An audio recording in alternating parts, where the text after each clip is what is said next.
I've got my NP300 in the garage. Today we're going to be talking about and installing two-way radio systems, or commonly referred to as CB radio or UHF radio systems, guys.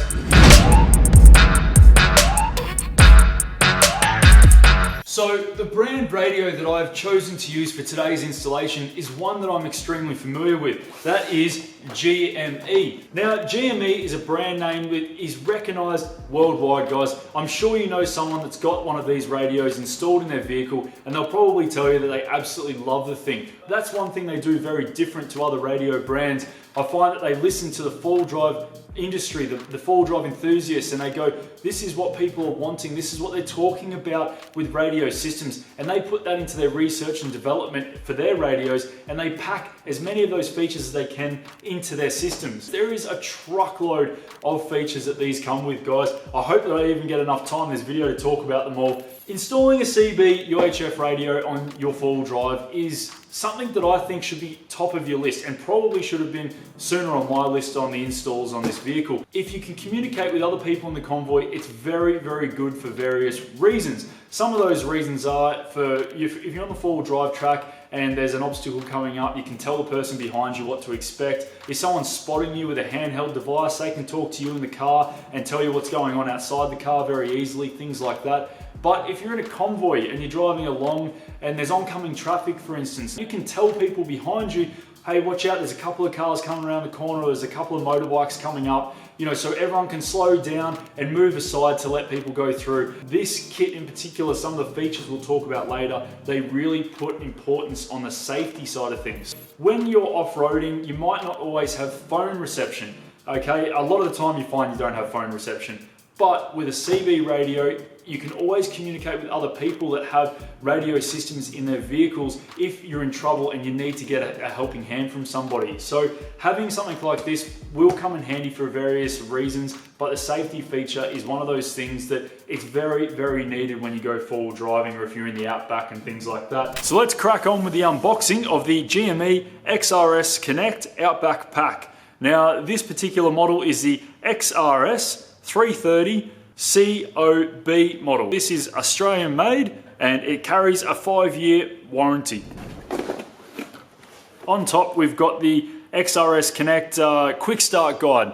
Now we'll start by removing the first protective panel there. That's exposing obviously some of the wiring bits and pieces. So the first one here, we've got the actual control module itself. This is a super compact unit, guys, so we can tuck this into so many areas in the car, and it's super easy to hide out of the way, and that's exactly what this particular kit is aiming for. It's a hide away feature, so you can make sure you put this into somewhere where you don't have to visually see it, and it just plugs into there with a handheld device, and we can just have the handheld exposed because that's got all of the options on the face of that unit. They're making things super easy and neat in the car. Now we've got the 2.1 dBi CB antenna. Okay, so that's that one there, which is included in the kit, which is fantastic. So that's got all of the cabling on there as well with the connector on the other end there. So we'll just pop that one aside for now. Okay, we've got the mounting bracket for the control module. Okay, so you can mount that on various different ways. It should have the mounting accessories here. That's the one there. Now also in this mounting accessories kit, we've got the actual mount for the handheld device, okay? So the good thing about this one is they have the mounting screws supplied as well, so if you want to screw it into the vehicle you can, but they also have the double-sided tape here. So if you don't want to screw this into your car, if it's a new car or something like that, you can use a double-sided tape. It's a 3M. Now you can connect the handheld device straight up to the module by plugging it in there, if this is close enough.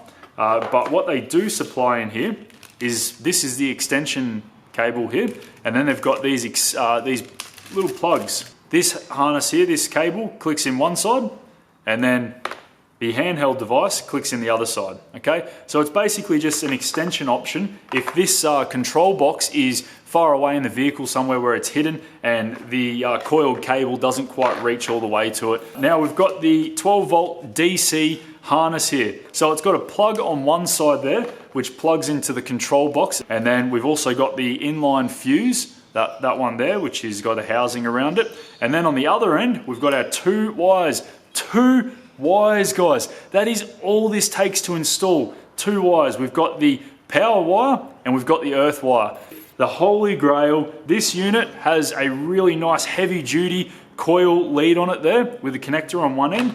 And then you've got all of your features here with a soft touch button. So really direct clicks as well when you're using them, which is cool. Now this screen is something which no one else in the industry, as far as my knowledge, is doing. It's an OLED display. So people like me, which are super blind, I can see this display really easily, but it also means when it's in things like direct sunlight, for instance, it doesn't get affected by the sunlight like you would some of the other screens where you can't see what's going on. Now, this handheld device also has the 2 watt speaker. That's going to put out a really good amount of sound, and you're going to be able to hear what's going on and what's being said. In the 370s, this control box does come with a built-in speaker. So that's 2 speakers, one in the handheld and one in the control box. So if you're in an older, noisier vehicle or something like that, it might be good to have the double speakers. So you might want to look at the 370 kit instead.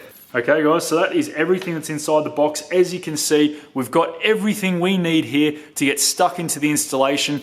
Now, the aerial that you have will have a particular amount of cable length in it. Depends on which aerial you get, will depend on probably the length of the cable. But that is going to need to reach the control box, and same thing goes to the power wire. So your control box, this guy here, wherever you position it into the vehicle, you need to make sure that your cabling is going to reach this unit because everything goes to this box. For me, I'm going to be putting the aerial onto the bull bar right there. Now, that's because I've got a great spot to put it on the Ironman bar. They've supplied an aerial location right there. However, if you have a roof rack on your car, it might be a better idea to put it onto the roof rack. Now, this is only for the reason of signaling. Now, each aerial puts out a different type of signal bandwidth. Now, this particular one, the 2.1 dBi, this puts out more of like a big ball radius of signal, round radius of signal, which is great for hilly areas and up and down through four-wheel drive tracks, but its radius is shorter than say a 6 or a 9 dBi aerial, something like that, which is going to be a skinnier, longer beam. It's going to shoot further, which is fantastic for long, flat roads or distance, basically, but the radius is not going to be as big where it reaches around the vehicle. It's going to be more like that in a straight beam. But regardless, having it on top of the car is the best point, because having my aerial right here, basically the vehicle behind the aerial is going to block a little bit of the signal going out. This aerial though, it doesn't really matter so much because it is that big ball, so it's still going to emit a really good signal regardless of being on the bull bar. But that's just an idea for you guys, some ideas on where to position it onto the car. Firstly, take off the protective cap from the bottom here. Now it says there, unhook cable before removing protective base. And then from there you can just unscrew the base. Okay, so what you need to do is you need to unscrew the nut and just let that fall down with the spring washer. Make sure the spring washer is underneath the mounting plate, not up on top here, okay? So then you just need to put the cable through the guided slot in your mounting plate and mount it flush down onto that spot. And then just push the nut and the spring washer up to the thread. And you just need to start this one by hand first. Okay, so for this particular aerial, you'll need to grab yourself a 10mm open-ended spanner, which will go on the flat section of the thread on the bottom, and then a 19mm open-ended spanner to do up the nut on the top, guys. Now your aerial mount might be in a little bit of a different position to mine, so mine's over here on the passenger side of the bar. So I'm going to run my cable on the back of my bar work here. I'm just going to use some zip ties to hold it down, and then I'm going to drop the cabling down here behind this support bracket and then in through behind the grille into the engine bay. What I'm also going to do is run some split tubing over any of the exposed cable in the outside of the vehicle. Okay, so I've finished routing the cable from the Arial into the engine bay. So I've just jumped behind this tube here, down onto this bracket, down behind the grille, and run the cable in a similar position I did to the rock light cabling, behind the headlight and underneath this metal panel, just all the way around, underneath there, cable tied up, and all the way down to the grommet down the back there, in the firewall, just in that area, which goes into the cab. All that's left to do is to feed this through the firewall grommet down there into the cab. So the best way to do that is to spray a little bit of lubricant on the cable itself so that it slides through the rubber grommet easily without binding up. Okay, and then with a bit of luck, it'll come through right there, which is basically the through point for the firewall grommet. So that's the cable there. I've just managed to pull it through, but up in there is really hard to see, and it's even harder to get your hand up in there. That's where all the cables are coming through. Okay, so go ahead and pull that cable all the way through once you're done, as far as you can, and then from there we're basically going to pull that cable behind the dash. Okay, so you've fed your Coax cable or your Arial cable through the firewall and into the cab. Perfect, so we've got that ready to go straight up to the unit. Now the other thing we need to do is get power to the unit and a good earth supply. So you can do a really simplistic way and use what's called a fuse jumper. So this one here is made by Nava, and it basically just goes into a fuse location, and it might pick up on a blank one, or it might pick up on one that's already existing. When you use this, the only choice that you have to make is if you want constant power supply or accessory power supply. The difference being that if you put it into a constant, your radio is always going to work even if the car's off. If you put it to accessories, the radio is only going to work if you have the accessories on with the keys in the accessory position. So when the car sort of powers up, things like that. So it's up to you how you'd like to hook this one up, but for me personally, I'm going to be giving it constant power. So even when the car's off, if I'm off-road or at a campsite and someone's trying to radio through to me. The other thing that you could do, if you've got a spare battery, you can hook it up to that supply, or you can even directly power this straight to your main battery in the vehicle if you wanted to do so. Okay, so I've pulled out my glove box and I've got access to my fuse panel. Now I've just used a power tester to try and figure out what fuse does what. You can also have a bit of a look on the glove box itself. It will have a display showing you what fuses power which part of the vehicle, but it sort of doesn't tell you if it's always going to be a constant or accessory power. So I've just used a power tester and I figured out that this blank location right here below the two 10 amp fuses is actually a constant power supply, and it's blank. So I can just basically put that fuse jumper straight into there, and that gives me my constant power supply. Okay, so I'm just going to rip off this surround. It's about 5 Phillips head screws around the outside. The reason why I'm doing that is because I'm going to pick up on the same earth location that I did for my race wires diff lock switch install, which is just on a screw up above here, which keeps everything nice and close to each other, and I know that that's already a reliable earth. And just screw that back down. And that is now the earth wire taken care of. So now it's time to mount up the control box itself. What we need to do is try and find a location to mount this little guy. Now it is very compact and you can probably put it in any location in the car that you really want to. In this location in the center console, you can actually just pull this piece up. Okay, so this is your cup holder tray. Now that just lifts straight out with a few clips on the bottom. It's not very hard to get to. Underneath that tray, we have a lot of room in here which we could mount this control box itself. So I'm just going to put some double-sided tape on there, and then I'm just going to stick it down inside here on that piece of metal that's exposed there.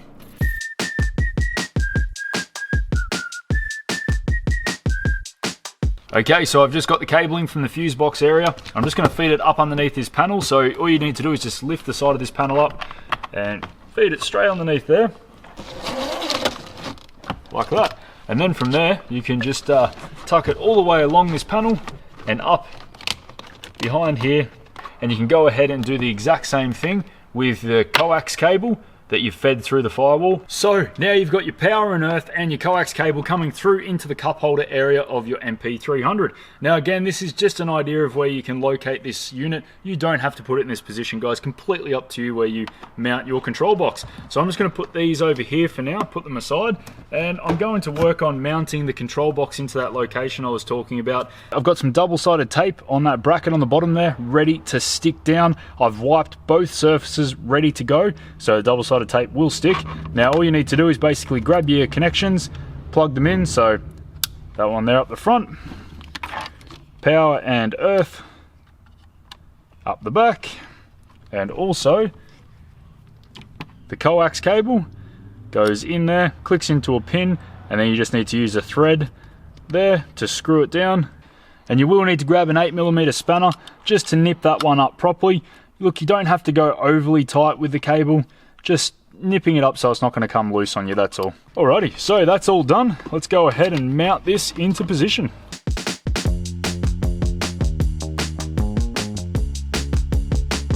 Fits in there perfectly, actually, like it was made for it. This is just your airbag control box back here, so you do want to make sure that the cables are running sort of neatly around the outside. You don't want to cause any dramas with that. That's obviously a critical part of the vehicle. And then just neatly tuck all the other cables around like that. It's got plenty of room there though, guys. So I've got the two major cables running up the back there. They're nice and straight. You really want to make sure that coax cable on the back for the Arial stays nice and straight the whole way along whenever you're routing this unit. You don't want to put any kinks or bends in it as best as you can. It will affect the quality of the signal. So I'm going to be doing something a little bit tricky with this, guys. I'm going to use the extended cable that GME supply, this one right here, and the connector that they supply, and I'm going to feed the connector cable up underneath the dash in through this panel. I'm going to drill a hole in it if I can. I'll have to have a bit of a look, and I'm going to put a grommet in there, rubber grommet, which I can feed this through, and it makes it nice and clean, so it's not just a plastic cut hole. Okay, so I've got my panel out of the car. Now, I'm daring to be a little bit different with this, guys. A lot of people will just use like one of those through connectors which go into one of these panel locations, the button locations. But honestly, those button locations are super valuable and I don't want to take them up with a connection like this. So I'm going to try something a little bit different because we have the option to hide this cable and try and make it a little bit neat. So basically this is how it sits in the car, this panel right here. Now I'm going to try and feed the cable in from the driver's side down through here, underneath, drill a hole in here where there's nothing on the other side, as you can see right there, and I'm going to drill a hole through there, and I'm going to put this rubber grommet, that one there, in the hole that I've drilled, and then feed the cable in through that. So it should be nice and neat and hidden, and that means that the cable can sort of move in and out of it if it needs to as well, to stretch a little bit. So that's what I'm going to try. I can be the guinea pig for this one, and if it turns out bad, you guys don't have to do it. So there's a handheld device, there's a cable coming through, what we set up before. Now, this is a clip that GME have supplied, which basically is just a double end adapter. So clip that one in there, and here's the cable that I fed up from the unit behind all the console area. That clips in the other side, and that now joins the two together and has actually just given us power. So, and there we have it. So that can move freely in and out of that grommet as well, and we'll mount it somewhere about there. So let's get all this stuff put back together now. I'll neaten up this wiring. I've got a bit of it hanging around, so I'll just neaten that up quickly, put everything back together, and then we'll mount up the handheld device to finish things off.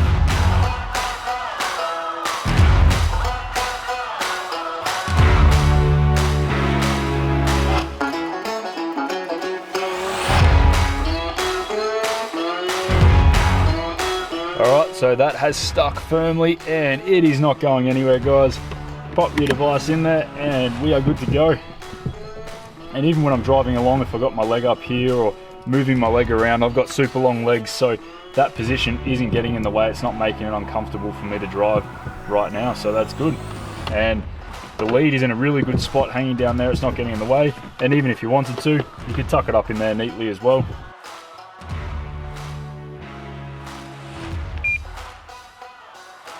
Alrighty guys, so that is the installation now complete. We are done and dusted with the install. But before I wrap this video up, guys, I'm just going to quickly run through some of the buttons on your handheld device and what they do. The XRS Connect units have a ton of features in them, and they also have applications you can download onto smart devices, and they pack even more features.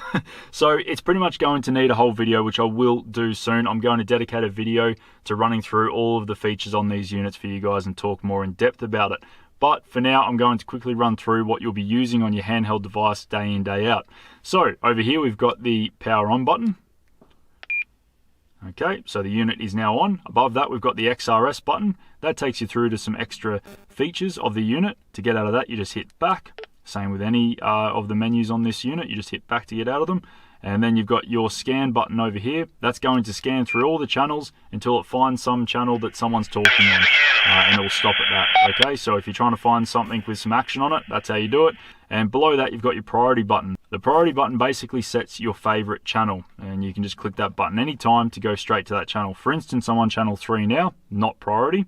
I'll hold down on that button, and it sets it as priority now. You can see the PRI next to it. And then I can move up to a different channel and then hit priority.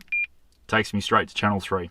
Now over here we've got the duplex button. Now I'm not entirely sure how this button operates 100% because I haven't used it before, but I have been doing some research into what duplex is all about. Basically, from what I can read, it's a repeating button. So basically it will help send your signal as far as possible by bouncing off other antennas in higher areas. So that's really good if you're in an emergency situation and you need to try and get a signal out as far as you possibly can. You need to hit the duplex button on certain channels.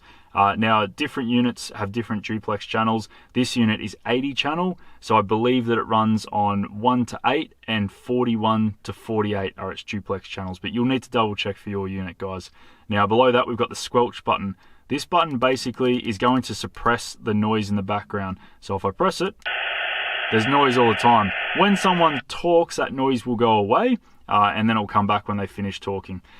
So if you have the squelch button on, that will be there. If you turn it off, basically it suppresses that background noise and only comes on when someone is sending through a signal and talking. Okay, below that we've got our up and down for our channel button, those ones there. And then we've got a menu button, which has a bunch of features in it, guys. Look at them all. We'll go through that in a later video. Hit back to get out of that for now. And then we've got a volume button over here. And guys, this 2-watt speaker is an animal. It is so loud and extremely clear. I'll quickly, just before I wrap up this video, try and see if I can find a channel which someone's talking on with it on its max at 31. It's probably going to blow our eardrums off. You know when you get out, Elizabeth, and then you turn up. Or you can go back to where we come out for our backers and then go around to Q. Okay, I'm going to just get off that. That is so loud, guys. That is on its max. Even down at 8, for instance. Let's go back to that channel. But anyway, you get the idea. It is really loud and really clear. So that 2-watt speaker kicks butt, guys. That wraps up the video for the install of the GME XRS Outback unit. This is the same for all of the XRS units. You'll be able to use this video to install a bunch of them. Guys, thanks for stopping by. As always, really appreciate it. If you hit that subscribe button, it helps me continue making these videos for you guys. And if you enjoyed this video, don't forget to drop it a thumbs up. If you have any questions about the video, drop them in the comments section below. I will see you guys in the next one.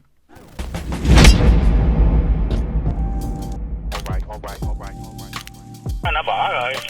Ăn cái pin đủ nó dày quá trời đi. Hello.